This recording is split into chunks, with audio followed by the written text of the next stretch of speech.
Pourquoi les hommes ont-ils toujours aimé se battre, Francis? Je pense que les hommes aiment marquer leur domination. Il y a ce sentiment de joie, de fierté. Et du coup, comme l'homme a un ego très grand, pour protéger ça, parfois, il doit se battre.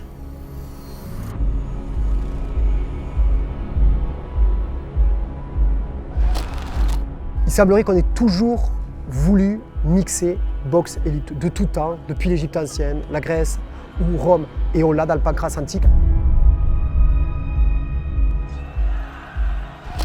Le pancrace est un des sports de combat, des 3 sports de combat des Jeux Olympiques de l'Antiquité, et c'est pratiqué dans tout le bassin méditerranéen dès le 4e, 5e siècle avant notre ère.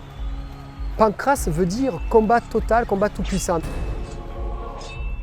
Pour les gens de l'Antiquité, c'est un sport, ça fait partie de ce qu'on appelle les agonesses, la compétition. On pose, pam, pam, et on va venir frapper là pour venir hop, passer le cylindre après. Ok, d'accord? Nous, dans la recherche historique, en archéologie expérimentale, en archéologie du geste, on travaille une technique qui est bien attestée dans le monde grec et le monde romain, qui s'appelle coulindrein, le cylindre. Dans l'Antiquité, les combattants tournaient le dos à leur adversaire, dans une technique un peu particulière, le cylindre, où l'objectif est éventuellement de rouler pour aller attaquer la jambe. Hop, chute. Quand je suis là, je verrouille bien au niveau de la cuisse et je vais faire la clé, ok?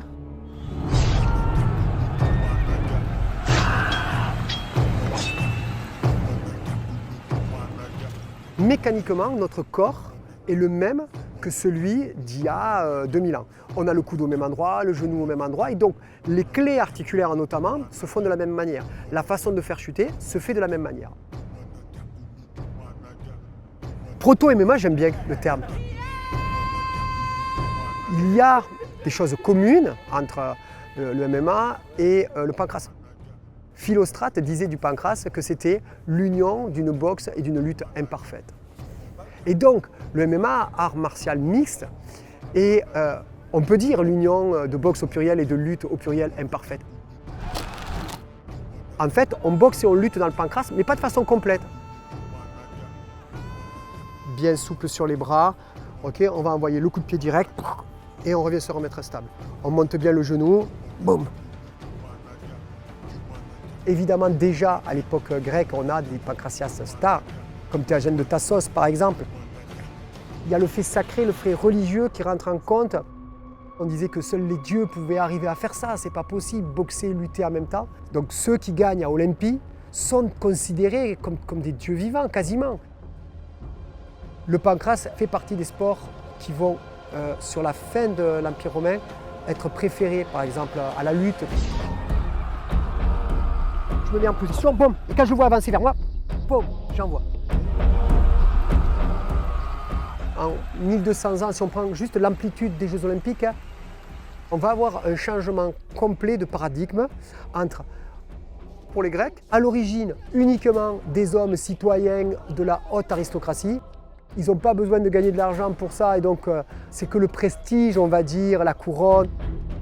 Et à l'opposé, à Rome, des hommes et des femmes esclaves professionnels. Et ils vont faire des tournées comme des sportifs aujourd'hui. Mes ancêtres ont été des esclaves et c'était une manière aussi tout au moins de survivre. Et c'est vrai que le combat a toujours existé parce que nous sommes aussi des sanguins. On a un rapport animal. Alors certains ne l'entendent pas comme ça, mais il y a un rapport de force qui s'inscrit. Certains sont avec les mots, d'autres avec les poings. Allez, bam. On appuie sur la jambe arrière, hein. Boum. C'est toujours la jambe au sol qui vous envoie l'énergie, hein. On tire sur les bras. Allez. Les pancratias véhiculent cette idée que c'est un sport dur comme aujourd'hui. On a des gens dans l'Antiquité qui sont contre. Parmi les gens qui sont contre, on connaît Galien, hein, par exemple un médecin de l'Antiquité qui dit qu'il préfère les sports de santé, les sports du quotidien où les gens font un peu tout, ils courent, ils sautent, ils nagent. Donc on a des détracteurs, mais on a aussi des gens qui adorent ça. Le pancratiaste, il a peu de coups de pied, sûrement parce que les coups au parti étant autorisés, on va essayer de protéger au maximum, d'accord? Pancrace, le sport mixte, est violent parce qu'on se met des coups, mais ce sont deux personnes qui se tapent dans la main, qui sont préparés, qui sont entraînés, déjà dans l'Antiquité. On a des juges, on a des arbitres, c'est aussi la preuve qu'il y a une forme de règle. Notamment, on n'a pas le droit d'introduire ou d'extraire. Ça veut dire que tu ne peux pas mettre les doigts dans les yeux, tu ne peux pas mettre ton doigt à l'intérieur de la bouche. Partie génitale, on peut frapper, on peut saisir, mais on n'a pas le droit de tirer.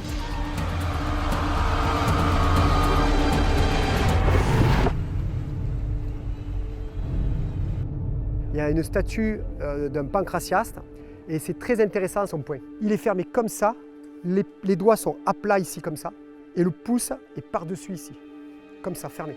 C'est-à-dire qu'il va envoyer des comme ça ou des revers. Il ne peut pas frapper avec, comme le boxeur, pour éviter la fracture du métacarpe. Il va fermer comme ça.